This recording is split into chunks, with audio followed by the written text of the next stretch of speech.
बिस्मिल्लाहिर्रहमानिर्रहीम।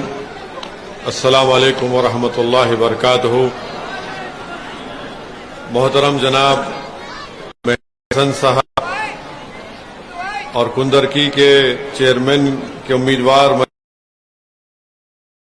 हमारी बहन मोहतरमा ज़ीनत मेहदी साहिबा, संबल के मजलिस इत्तेहादुल मुस्लिमीन के उम्मीदवार जनाब मुशीर चौधरी साहब, बिलारी से मजलिस इत्तेहादुल मुस्लिमीन के उम्मीदवार जनाब जीशान उर्फ गुड्डू साहब, बेहडी से शादाब साहब मजलिस इत्तेहादुल मुस्लिमीन के उम्मीदवार हैं, और बिलासपुर रामपुर से मजलिस इत्तेहादुल मुस्लिमीन के उम्मीदवार जनाब याकूब खान साहब, और जिला सदर जनाब फरीद जफर रहमानी साहब जो टांडा के मजलिस इत्तेहादुल मुस्लिमीन के उम्मीदवार हैं। मैं आप तमाम से गुजारिश करने आया हूं कि 4 तारीख के दिन आप तमाम मिलकर अपना एक वोट मजलिस इत्तेहादुल मुस्लिमीन के उम्मीदवार के हक में इस्तेमाल करके अपने इत्तेहाद को और अपने सियासी शऊर को मजबूत करिए। मेरे अजीज दोस्तों और बुजुर्गों, मैं संबल की आवाम को यहां से एक पैगाम देना चाहता हूं कि मेरा पूरा इरादा था कि वहां पर आकर संबल की सरजमीन पर और दीपा सराय में जाकर वहां की आवाम से मैं मिलूं और उनसे बजाते खुद मैं गुजारिश करूं कि वो हमारे मजलिस के चेयरमैन के उम्मीदवार जनाब मुशीर चौधरी साहब को कामयाब करें। मगर अफसोसनाक बात यह है कि समाजवादी पार्टी के जो कायदीन हैं और वहां के जो विधायक हैं, उन्होंने एक साजिश रची और हमको वहां जाने से उन्हें रोका, उनको कामयाबी मिली। मगर मैं समाजवादी पार्टी के जितने कायदीन हैं, नेता हैं, उनको बता रहा हूं कि अगर आज वो मुझे रोकने में कामयाब हुए तो मगर याद रखो 4 तारीख के दिन इनको नाकामी का मुंह देखना पड़ेगा और संबल की आवाम इंशाअल्लाह ताला मुशीर चौधरी को अपना चेयरमैन मुंतखब करेगी।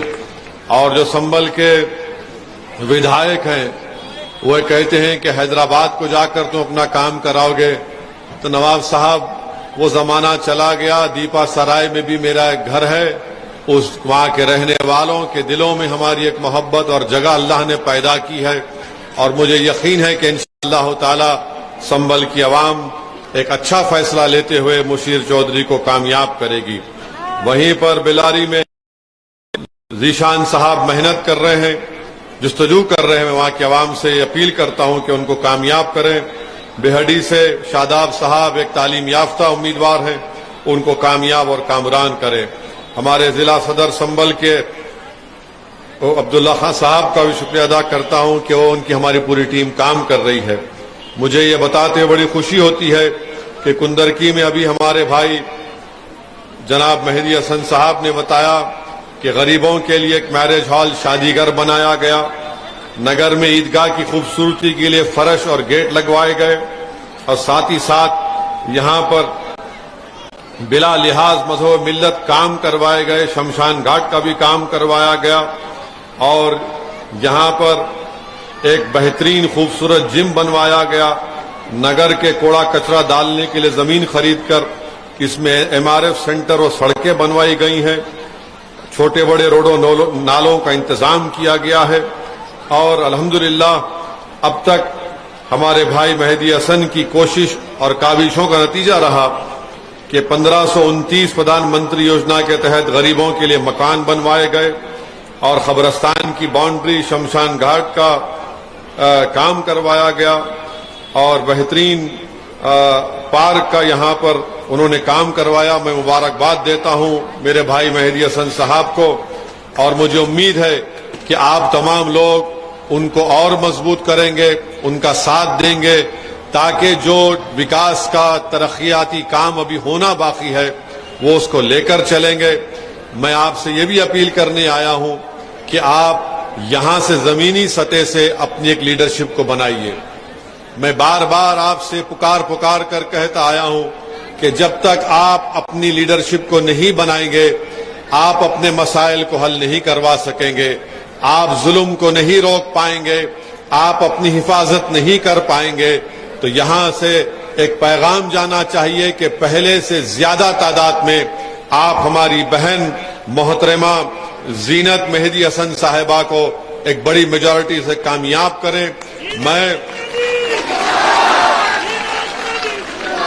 मैं कुंदरकी के विधानसभा में भी आपके दरमियान में आया था। मैं आपका शुक्रिया अदा करना चाहता हूं जिन्होंने मेरे हाफिज वारिस का साथ दिया, उनको वोट दिया। जिन्होंने नहीं दिया मैं उनका भी शुक्रिया अदा करूंगा। और हम कोशिश करते रहेंगे कि आपका दिल जीते, आपका एतमाद हासिल करें। मगर आपको मैं बताना चाह रहा हूं कि जिस किसी को आपने कामयाब किया, आज उत्तर प्रदेश में एक खौफ का माहौल है। और उत्तर प्रदेश के मुख्यमंत्री कहते हैं कि उत्तर प्रदेश में सब चंगा है। बड़ा ही झूठ वो कहते हैं। 2017 से 2022 तक 35,000 फिरके वाला फसादात उत्तर प्रदेश में हुए, तो उत्तर प्रदेश में कहां चंगा है? आप बताइए, हर साल 5 साल में हर साल को ऐसा साल नहीं जाता जहां पर दलितों पर अत्याचार नहीं होता। 11,000 हर साल, माने 2017 से 21 तक हर साल 11-12 हजार दलितों पर उन पर अत्याचार के वाकयात होते हैं। ये कहां से फिगर आया? ये मोदी सरकार का एनसीआरबी का डेटा कहता है। मगर उत्तर प्रदेश के मुख्यमंत्री कहते हैं कि उत्तर प्रदेश में सब चंगा है। वो कहते हैं कि माफिया खत्म हो चुका है। अरे अगर माफिया खत्म हो चुका है तो बताओ, बीजेपी में जो जितने लोग हैं उन पर जो मुकदमे हैं, उन पर जो क्रिमिनल केस है, उनका आप क्या करेंगे? मेरे अजीज दोस्तों और बुजुर्गों, बड़े अफसोस के साथ कहना पड़ता है कि आज हम एक डर और खौफ के माहौल में अपनी जिंदगी गुजार रहे हैं। मुरादाबाद में रमजान के दौरान किसी ने अपने गोडान में तरावी की नमाज का इंतजाम किया गया तो वहां पर जाकर छापा मारा जाता है। अभी हम मगरिब की नमाज एक नमाज मस्जिद में पढ़ रहे थे, हमको बताया गया कि मस्जिद के ऊपर छत डाला जा रहा था तो छत का काम रुका दिया गया है। बताओ फिर ये आखिर एक तरफा तमाशा क्यों होता है? और मैं आपसे एक बात कहना चाहता हूं कि आपने पिछले विधानसभा के चुनाव में तारीखी तौर पर झोली भर भर कर आपने समाजवादी को वोट दिया। मैं कुंदरगी के जलसे में जब मेरे हाफिज वारिस के लिए आपसे वोट की अपील कर रहा था, मैं आपको याद दिलाना चाहता हूं, मैं आपसे कह रहा था, पुकार पुकार कर कहा कि यकीन करो मेरी बात का कि ये समाजवादी पार्टी बीजेपी को नहीं रोक पाएगी। मगर आपने कुछ और फैसला लिया। हम आपके फैसले की इज्जत करते हैं। मगर बताओ, इतनी बड़ी तादाद में आपने वोट दिया, तब भी बीजेपी कामयाब हो गई। और जब कामयाब हो गई तो समाजवादी का कोई नेता आता नहीं है। समाजवादी के कोई नेता में इतनी हिम्मत नहीं है कि वो गलत को गलत बोल सके, जुल्म को जुल्म बोल सके और मजलूमों का साथ दे सके। आज यही वजह है कि आपने वोट तो दे दिया उनको, किसी को आपने अपना विधायक बना लिया, मगर उनकी जबान नहीं खुलती। विधानसभा में जाते हैं और गूंगे और अंधे बनकर बैठते हैं, इनकी जबान नहीं खुलती। वहां पर उनसे ये नहीं पूछा जाता, सरकार की आंख में आंख डालकर नहीं पूछते कि बताओ स्कूल क्यों नहीं खोले जाते, बताओ यहां पर तरक्की का काम क्यों नहीं होता, बताओ आखिर कौन से कानून के तहत आप मनमानी करते हैं और किसी का घर बुलडोजर से तोड़ देते हैं। आप यही चीजें हैं, जब तक आप अपने वोट से अपने नेता को नहीं पैदा करेंगे आप कामयाब नहीं हो सकते हैं। मेरी बात अगर किसी को पसंद नहीं आ रही है तो मुझे माफ कर देना, मगर सच्चाई ये है, मैं आपसे अपील कर रहा हूं कि आप अपनी देखिए आपका क्या मुकाम है। एक मिसाल देकर अपनी बात को खत्म कर देता हूं कि बिहार के मुख्यमंत्री नीतीश कुमार और तेजस्वी यादव उत्तर प्रदेश को आते हैं, अखिलेश यादव से मिलते और कहते हैं कि 2024 के पार्लिमानी चुनाव में हम सब मिलकर इलेक्शन लड़ेंगे। मगर आपको बताऊं, बिहार में इन लोगों ने एक ऐसे आदमी को जेल से रिहा किया जो कलेक्टर था, दलित परिवार से था, उसका नाम कृष्णया था। और यही उस वक्त का एक आलाजाद का एमएलए, उसने एक माप के जरिए उस दलित कलेक्टर की हत्या कर दी। कोर्ट ने उसको उम्र कैद की सजा दी। तो नीतीश कुमार और तेजस्वी यादव की सरकार ने कानून को बदलकर उसको जेल से रिहा करवा दिया, उसको जेल से रिहा करवा दिया। और सबसे पहले अगर उस दलित आईएएस ऑफिसर डीएम की हत्या की उसकी बेवा के साथ अगर कोई खड़े होकर उसकी तकलीफ को, उसकी पीड़ा को समझकर किसी ने यह कहा कि गलत फैसला लिया गया, तो मजलिस इत्तेहादुल मुस्लिमीन की तरफ से असदुद्दीन ओवैसी ने उसको गलत कहा। मगर मैं गलत इसलिए कहा कि अगर किसी से भी नाइंसाफी होगी तो गलत होगा, मगर सोचो थोड़ी देर के लिए क्यों उसको छोड़ा गया? क्योंकि वो जिस समाज से आता है वो समाज पूरा उसके साथ है, और इनको 2024 में बिहार में उस समाज की वोट की जरूरत है, इसीलिए उसको छोड़ दिया गया। बिल्किस बानो को जिन्होंने रेप किया, हामिला थी बिल्किस बानो, उसका रेप हुआ, उसकी मासूम बच्ची को उसकी आंखों के सामने उसका कत्ल किया गया। बिल्किस बानो के रिश्तेदार महिलाओं का रेप हुआ और उनका कत्ल हुआ। उसके कातिलों को गुजरात की बीजेपी की सरकार छोड़ देती है। क्यों छोड़ती है? क्योंकि छोड़ने वालों की ताकत थी, वो कातिल थे, मुजरिम थे, मगर छोड़ा इसलिए क्योंकि उनके पास सियासी ताकत थी। अब थोड़ी देर के लिए अपने सीनों पर हाथ रखकर बताओ, क्या तुम में वो ताकत है? क्या तुम में वो ताकत है? बताओ, तुम में वो ताकत नहीं है। तुम्हारे आंसुओं की कीमत नहीं है, तुम्हारे उस उजड़े हुए घरों की जो बुलडोजर से तोड़ दिया जाता है उसकी कीमत नहीं है, तुम्हारी तकलीफ की कोई अहमियत नहीं है, क्योंकि तुम एक सियासी ताकत नहीं बन रहे हो। असदुद्दीन ओवैसी पर इल्जाम लगता है, लगने दो, मुझे इन इल्जामात की परवाह नहीं है, क्योंकि एक दिन अल्लाह फैसला करेगा और जो लोग इल्जाम लगा रहे हैं उनको अल्लाह के दरबार में उसको साबित करना पड़ेगा। मगर सुनो मेरी इस बात को, सुनो मेरी इस बात को, मैं तुम्हें ये इसलिए नहीं कह रहा हूं कि तुमको जज्बात में लाकर थालियां हासिल करो, मैं तुम्हारे थालियों का मोहताज नहीं, मैं तुम्हारा इत्तेहाद चाहता हूं, मैं तुम्हारी ताकत, तुमको ताकत बनते हुए देखना चाहता हूं कि मेरी आंख अल्लाह बंद करने से पहले उत्तर प्रदेश में आप एक सियासी ताकत बने। अरे अगर हर समाज का एक नेता हो सकता है तो आप क्यों नहीं हो सकते? क्यों नहीं हो सकते आप? क्या आप अखिलेश यादव की गुलामी करेंगे जिंदगी भर? क्या आप बीजेपी, योगी और मोदी से डर कर किसी का साथ देंगे? सोचो, बिल्किस बानो के कातिलों, बिल्किस बानो के अस्मत रेजी करने वालों को छोड़ दिया गया, एक दलित आईएएस ऑफिसर को मारने वाले को छोड़ दिया गया क्योंकि उसमें सियासी ताकत थी। आज आप देख रहे हैं कि पुलिस की कस्टडी में हथकड़ियां, जंजीर लगी हुई है, उनको कत्ल कर दिया जाता है और कोई आवाज नहीं उठाता। और कौन आवाज उठाता है? जिसको बी टीम कहते वो आवाज उठाता है, जिसको गाली देते वो आवाज उठाता है, जिसके ताल्लुक से नहीं मालूम क्या क्या कहा जाता है, हम आवाज उठाते हैं, हम पूछते हैं कि कैसे हुआ। अरे ये समाजवादी का नेता अखिलेश यादव एयर कंडीशन कमरों में बैठकर एक फोन लेकर 280 वर्ड का ट्वीट कर देता है। अरे नाम तक नहीं ले सकता अतीक कौर अशरफ का, नाम नहीं ले सकता क्योंकि डरते हैं। अरे अगर माफिया है तो कहां नहीं है माफिया का? सबसे उस तरह का सलूक किया जाएगा? अगर है तो इस्तेमाल करो कानून को। मगर ये जो उत्तर प्रदेश की सरकार ने ये जो पॉलिसी बनाई है कि गोली का जवाब गोली से देंगे, तो मैं उत्तर प्रदेश के मुख्यमंत्री से पूछना चाहता हूं कि गांधी को मारने वाले का नाम गोडसे था, गांधी को मारने वाले का नाम गोडसे था, तो गोडसे को पकड़ा गया और गोडसे पर मुकदमा चला और मुकदमा चलने के बाद कोर्ट से उसको फांसी की सजा दी गई। इसको बोलते हैं कानून की कामयाबी। गांधी से बड़ा कोई नेता नहीं हो सकता इस देश में।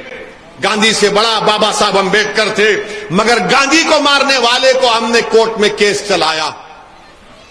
राजीव गांधी को बम छोड़ाने वालों को केस चलाया, जेल में रखा चेन्नई में। इंदिरा गांधी को मारने वालों को हमने केस चलाया और जेल में रखा और सजा दी। यह कानून की कामयाबी है, यह गुंडों की कामयाबी नहीं थी। और आप देख लो पाकिस्तान से अजमल कसब आया, मुंबई की सड़कों पर खून की होली खेल रहा था, उसको जिंदा पकड़ने में हमारा एक बहादुर पुलिस का सिपाही शहीद हो गया। हमने अजमल कसब पर मुकदमा चलाया, कोर्ट ने सजा दी, उसको फांसी पर चढ़ाया, तो मुंबई के मुसलमानों ने कहा कि इस आतंकवादी को अपने कब्रिस्तान में दफनाने की जगह नहीं देंगे, तो जेल के किसी कोने में ले जाकर उसको दफन कर दिया गया।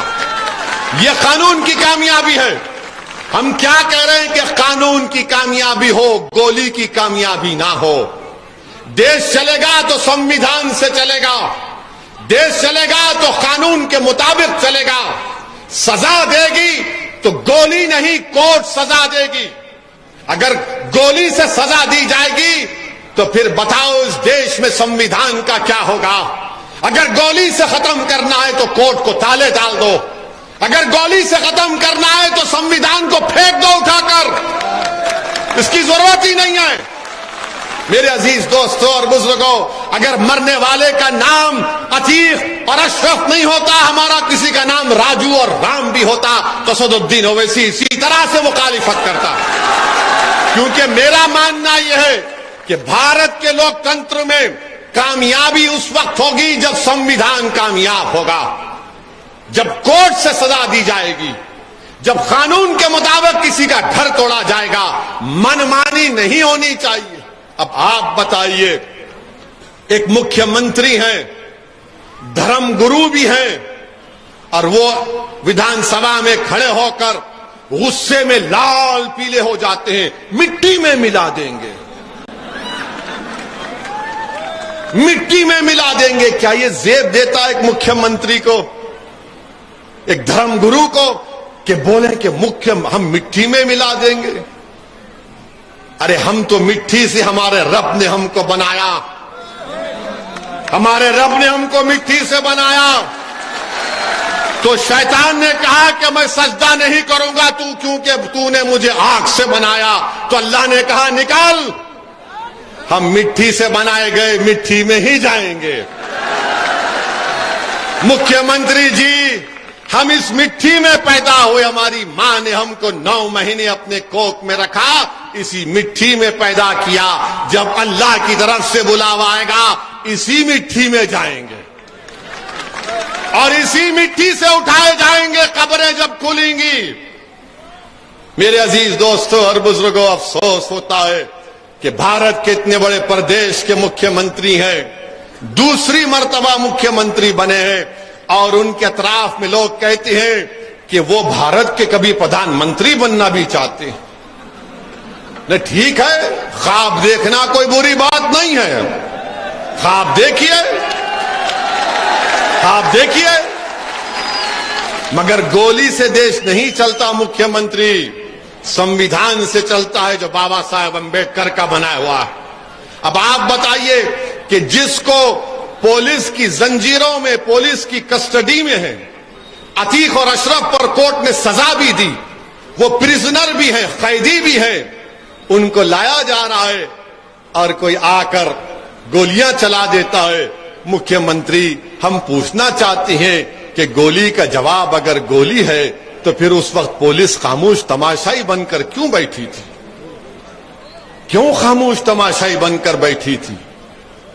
और गोलियां मारे, और गोलियां बेहतरीन तरीके से मारे, ट्रेनिंग दी गई थी। मैं नहीं कह रहा हूं, हिंदुस्तान टाइम्स अखबार उठाकर देख लो, एक आईजी के पुलिस ऑफिसर रिटायर्ड कह रहे हैं कि उन्होंने उन दोनों की हत्या करने से पहले, कत्ल करने से पहले, मर्डर करने से पहले कम से कम प्रैक्टिस में 500 गोलियां इस्तेमाल की होंगी। एक ऑफिसर कहता है कि कम से कम 1000 राउंड की उनको ट्रेनिंग दी गई है।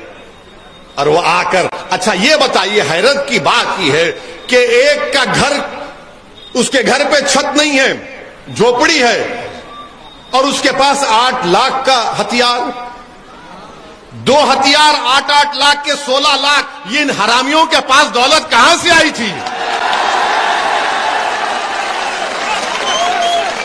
इस पर तो किसी को एतराज नहीं होगा। कोई ये तो नहीं कह सकता कि भड़काऊ भाषण है, बोल सकते ना उनको, बल्कि और ज्यादा कहता हूं, ये गोडसे की नाजायज औलाद है। इसलिए कि गोडसे भी गोली से ना गांधी को खत्म नहीं किया। क्यों खत्म किया? क्योंकि गोडसे जानता था कि गांधी हिंदू मुसलमान इत्तेहाद की कोशिश करता था। तो गोडसे को पसंद नहीं आया, बोले गोली मारो उसको। एक ज़ईफ बूढ़े को गोली मार दी गई। अरे गोली चलाने वालों सुनो, तुम गोली से सच्चाई को खत्म नहीं कर सकोगे। तुम गोली से तुम अपने आइडियोलॉजी के एम्स एंड ऑब्जेक्टिव्स को हासिल नहीं कर पाओगे। तुम गोली नहीं चला रहे हो, तुम संविधान पर गोली चला रहे हो, तुम देश की अदालत पर गोली चला रहे हो, तुम उन बहादुर पुलिस वालों पर गोली चला रहे हो जो देश में जितने गुंडे हैं, माफिया, उनको कानून के तहत सजा दिलाना चाहते हैं। मगर ये काम हो गया और उन्होंने क्या किया? गोलियां चलाई, हथियार फेंका, सरेंडर सरेंडर सरेंडर। इनको ट्रेनिंग दी गई थी, इनको बताया गया था कैसा हथियार फेंको और सरेंडर सरेंडर और नारे लगाओ जेएसआर का, और उन्होंने किया और उसके बाद लेकर चले गए। मैं पूछना चाहता हूं हमारे उत्तर प्रदेश के मुख्यमंत्री से, अखिलेश यादव तो गूंगे हो गए, बोलते ही नहीं इस मामले में। समाजवादी के नेता कुछ नहीं बोलते, मगर जब चुनाव आएगा तो बोलेंगे ओवैसी की बात का भरोसा मत करो, वो फुला टीम है। अरे मैं बी टीम हूं, डी टीम हूं, ई टीम हूं, एफ टीम हूं, मैं अलीफ बे ते से जीम चीम पुरल तब पूरी टीम हूं। अरे बताओ तुम कौन सी टीम के हो? तुम्हारा मुंह नहीं खुलता, तुम्हारा मुंह ही नहीं खुलता। ये टीम फुलान टीम। हम ये पूछना चाहते हैं उत्तर प्रदेश के मुख्यमंत्री से कि मरने वाले ने खत लिखा था जिसमें उसने कहा कि अगर मेरी हत्या होती है तो फुला आदमी जिम्मेदार है। मुख्यमंत्री लेटर आपको मिल गया होगा, नाम तो बताइए, नाम तो बताइए, कौन है वो? नाम तो बताइए। अच्छा, जो 3 लोग गोली चलाए, क्या उनके घर पे बुलडोजर देखा आपने? देखा? मैं भी नहीं चाहता उनका घर टूटे, क्योंकि उनके गुनाह की सजा उसकी मां को नहीं मिलनी चाहिए, उनके गुनाह की सजा उनकी बीवी को नहीं मिलनी चाहिए, उनके गुनाह की सजा उनके भाई बहनों को नहीं मिलना चाहिए, क्योंकि संविधान इसकी इजाजत नहीं देता।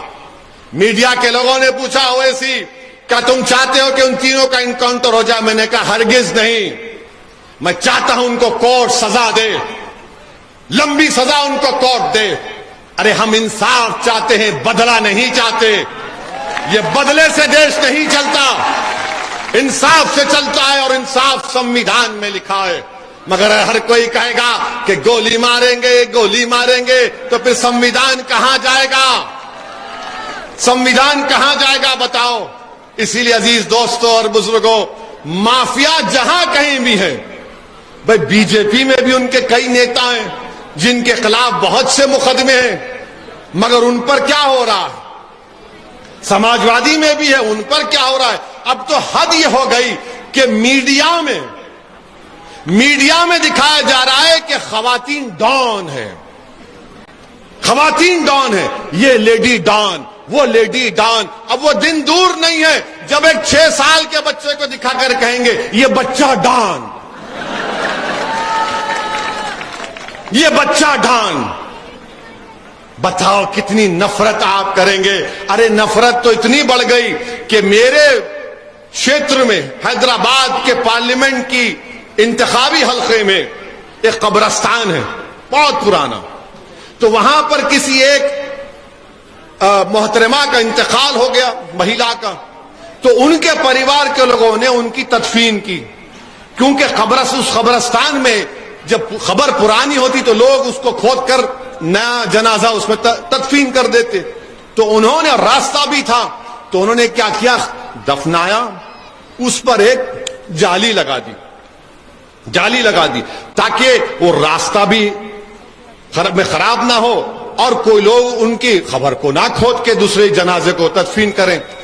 हमारी मीडिया ने क्या किया, उन्होंने मन की बात कर दी, और उनकी मन की बात क्या थी? बता दिया कि हैदराबाद का कब्रिस्तान हमारे पड़ोसी मुल्क का है, पड़ोसी मुल्क का है। और कहा कि उस कब्रिस्तान में इसलिए जो जाली लगाई गई क्योंकि नाउजुबिल्लाह कोई उस जनाजे को निकालकर उससे बदफेली करना चाहता था। अस्तगफिरुल्लाह। मगर आप बताइए, जब हमने वीडियो किसी को बोलकर आ गया कि हैदराबाद का है, अब मीडिया वाले खामोश हैं, सन्नाटा छा गया। अरे शर्म करो, डूब मरो तुम लोग, डूब मरो तुम लोग। अरे कब्रिस्तान इंडिया का, हैदराबाद का, और बता रहे हैं वहां का। अरे तुमको इतनी मोहब्बत क्यों है पाकिस्तान से? हमको तो नहीं है। नहीं अब, अरे हम जिंदा हैं तो तुमको तकलीफ, भाषण देते हैं तो तकलीफ, संविधान का हवाला देते हैं तो तकलीफ, गरीब मजलूमों के हक के लिए लड़ते हैं तो पेट में दर्द होता है, बराबरी का मुतालबा करते हैं तो पेचिश हो जाता है। अब खबर में चले गए तो खबर भी इनको तकलीफ। अब क्या खबर से निकले हम तमाम लोग? बताओ आप क्या हाल कर दिए मीडिया के लोग हमारे। अरे कुछ तो तहकीक कर लेते, पूछ लेते जाके, अरे भैया ये कहां की खबर है, कि किसने बनाया, क्या है। मगर आपने चला दिया नफरत फैलाना है, मुसलमानों के खिलाफ नफरत फैलाओ, कुछ नहीं होगा, जो चाहे चलाओ। अब कोई कहता है कि दरगाह जिहाद, उत्तराखंड में एक टीवी का एंकर, ये दरगाह जिहाद हो रहा। अरे कहां हो रहा है भाई? इतनी नफरत क्यों फैलाई जा रही? क्या हम सबसे गरीब नहीं हैं? सबसे कम पढ़े लिखे हमारे पास बच्चे और बच्चियां नहीं है, स्कूल क्यों नहीं खोलते? उत्तर प्रदेश में मदरसों के टीचर को योगी आदित्यनाथ तनख्वाह देना नहीं चाह रहे, बंद कर दिए तनख्वाह मदरसों की। उनके 2-2, 3-3 साल के बकाए हैं, अदा करो आप। उसमें हमारे हिंदू भाई हैं जो मैथ्स और साइंस पढ़ाते, पंडित लोग हैं, उनको तनख्वाह नहीं देते आप। मगर आप कहते हैं हम पसमानदा लोगों को साथ लेकर चलना चाहते हैं, तनख्वाह तो दो, लंबी लंबी छोड़ो मगर तनख्वाह तो दो। मगर कुछ नहीं बोलेंगे। इसीलिए मेरे अजीज दोस्तों और बुजुर्गों, यहां से आप हमारी बहन को, संभल से हमारे भाई मुशीर चौधरी को, और जहां जहां मैंने नाम दिए हैं, जहां पर पतंग का निशान नजर आएगा, आप दुआ भी करिए और कामयाब और कामरान करिए उनको। और 2024 में इंशाअल्लाह ताला हम फिर चुनाव लड़ेंगे। 2024 में कोई मुझे कुछ बोल ले, मैं जब तक अल्लाह मेरे जिस्म में इतनी सांस को बरकरार रखेगा, मैं कहूंगा मैं चुनाव लड़ूंगा, मैं चुनाव लड़ूंगा। क्योंकि मैं काबिल नहीं हूं, मुझे सिर्फ लड़ना आता है, मुझे लड़ना आता है, मुझे झुकना नहीं आता। मुझे लड़ना आता है क्योंकि चुनाव जब मैं लड़ूंगा आपकी अहमियत बढ़ेगी, आपकी कीमत बढ़ेगी, आपके जज्बात की कदर की जाएगी। वरना ये सब लोग क्या समझ रहे हैं, ये कहां जाएंगे मुल्ला जी हमको छोड़कर। इनको दिल में बैठा, अरे कहां जाएगा ये हाफिज वारिस, कहां जाएगा मुशीर चौधरी, कहां जाएगा मेहदी हसन, कहां जाएगा, ये हमारे पास ही आएगा। अब नहीं आएगा क्योंकि एक दीवाना इनके दरमियान में खड़े होकर कह रहा है कि हम एक साथ रहेंगे इंशाअल्लाह। अरे हराओ ना बीजेपी को। अखिलेश यादव 2017 का विधानसभा का चुनाव हारे, 2019 का लोकसभा का चुनाव हारे, 2022 का विधानसभा का चुनाव हारे, मैनपुरी जीते और रामपुर आजम हार गए। कैसा मैनपुरी जीते और रामपुर हार गए? कभी सोचा आपने? कोई भी टीम थी वहां पर? सोचो मेरे भाई, बेवकूफ बनाया जा रहा है, आपको जज्बात से खेला जा रहा है। अरे हम भी नहीं चाहते कि दोबारा बीजेपी की सरकार पूरे देश में बने। और अगर सच्चाई को बयान करूं तो सबसे ज्यादा वोट किसने दिया बीजेपी को 2024 में? अखिलेश यादव के यादवों ने दिया, सबने दिया। सबसे कम किसका वोट मिला? तो हमारा। ये CSDS का डेटा है। मगर 2024 में अगर रोकना है तो बीजेपी को उसके आइडियोलॉजी से मुकाबला करो। नहीं करेंगे, बोलेंगे नहीं, अंधेरे का मुकाबला अंधेरे से करेंगे, जुल्म का मुकाबला जुल्म से करेंगे। अरे अहमकों की बस्तियों में रहने वालों, अंधेरे का मुकाबला रोशनी से होता है, जुल्म का मुकाबला संविधान से होता है। कमजोरों को अगर इज्जत मिलेगी तो संविधान मजबूत होगा। जो कमजोर होगा वो तुम्हारी आंखों में मजबूत होना चाहिए। जो आखिर होगा उसको सामने लाने का काम तुमको करना चाहिए, मगर तुम वो सोचते नहीं हो। तुम सिर्फ हमारे वोट की भीख मांगते हो, और जब वोट लेते हैं तो क्या कहते हैं, भाइयों बहनों जिंदगी मौत का मामला है, जिंदगी मौत का मामला है। और जब चुनाव हो जाते हम रोज मरते हैं, रोज घर टूटता है, रोज किसी को झूठे इल्जाम में पैर पर गोली मार दी जाती है, किसी को डराया जाता है। अरे बताओ ये कौन सी जिंदगी गुजारने पर हमको मजबूर कर रहे हो? ये अगर ये देश के 75 साल की आजादी का जश्न अमृत उत्सव मना रहे हैं तो क्या कानून की बालादस्ती रहेगी? ये देश रूल ऑफ लॉ से चलेगा या बंदूक की गोली से चलेगा? अगर संविधान को बचाना है तो देश संविधान से चलना चाहिए।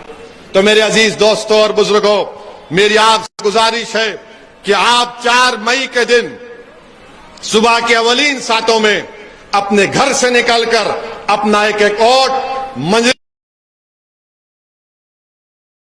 हमारी बहन को पहले से ज्यादा मेजॉरिटी में इनको कामयाबी दिलाइए। और आप देखते हैं, और आप देख चुके हैं कि मेहदी हसन साहब ने कोई ऐसा काम नहीं किया जिससे किसी को तकलीफ हो सके। सबको साथ लेकर काम किया। कब्रिस्तान का काम किया तो शमशान का भी काम किया। मगर मोदी जी ने क्या कहा, कब्रिस्तान शमशान। मोदी जी कभी यहां आकर देखो, हमने आपको गलत साबित कर दिया। हमने कब्रिस्तान का भी काम कराया, शमशान का भी काम कराया। हमने जनरेटर लगाया ताकि सबको 4 घंटे लाइट मिल सके। ये काम अल्हम्दुलिल्लाह यहां पर हुआ है। मैं मुबारकबाद देता हूं हमारे भाई मेहदी हसन साहब को, और आपसे फिर से गुजारिश करता हूं कि 4 तारीख के दिन अपने एक एक वोट का इस्तेमाल करिए। और मैंने आपसे वादा किया था कि मैं उत्तर प्रदेश छोड़कर नहीं जाऊंगा। पिछले बार विधानसभा असेंबली के इलेक्शन में मेरी गाड़ी पर गोलियां चलाई गई थी। मैंने उस वक्त भी कहा था कि गोलियां मेरे हौसले और अज़म में कमी नहीं पैदा कर सकती हैं। मैं जब इस दुनिया में आया हूं तो जाऊंगा एक दिन। अल्लाह मुझे अगर शहादत का रुतबा देगा तो उससे बड़ी माने मेरी कामयाबी नहीं हो सकती है, उससे बड़ी कोई कामयाबी नहीं हो सकती है। और अल्लाह जिंदा रखेगा तो बेबाक तरीके से मजलूमों के हक के लिए लड़ता आया हूं और लड़ता रहूंगा। मेरी नजर में कोई हुकूमत है, अगर हुकूमत गलत काम करेगी तो भारत का संविधान जिसको बाबा साहेब अम्बेडकर ने बनाया मुझे इस बात का हक देती है कि मैं गरीब और मजलूमों के हक के लिए लड़ूं। मेरे अजीज दोस्तों और बुजुर्गों, अपने हौसलों को बुलंद रखिए। डरने और घबराने की जरूरत नहीं है। ये जुल्म खत्म होगा, याद रखो। आप उम्मीद से रहो, जुल्म खत्म होगा। किसी शायर ने अच्छा कहा था, साहिर लुधियानी ने कहा था कि जुल्म फिर जुल्म है, बढ़ता है तो मिट जाता है। खून फिर खून है, टपकेगा तो जम जाएगा। खून फिर खून है, टपकेगा तो जम जाएगा। मगर जो लोग जुल्म कर रहे हैं, जुल्म की रात ज्यादा नहीं होती है, जुल्म की रात ज्यादा लंबी नहीं होती है। इंशाअल्लाह ताला इंसाफ का सूरज निकलेगा, इंसाफ का सूरज निकलेगा और सब पर चमकेगा। ये जुल्म की अंधेरी रात खत्म होगी इंशाअल्लाह ताला। मेरे अजीज दोस्तों और बुजुर्गों, मुत्तहिद रहिए। बहुत बहुत शुक्रिया। अस्सलाम वालेकुम व रहमतुल्लाहि व बरकातहू।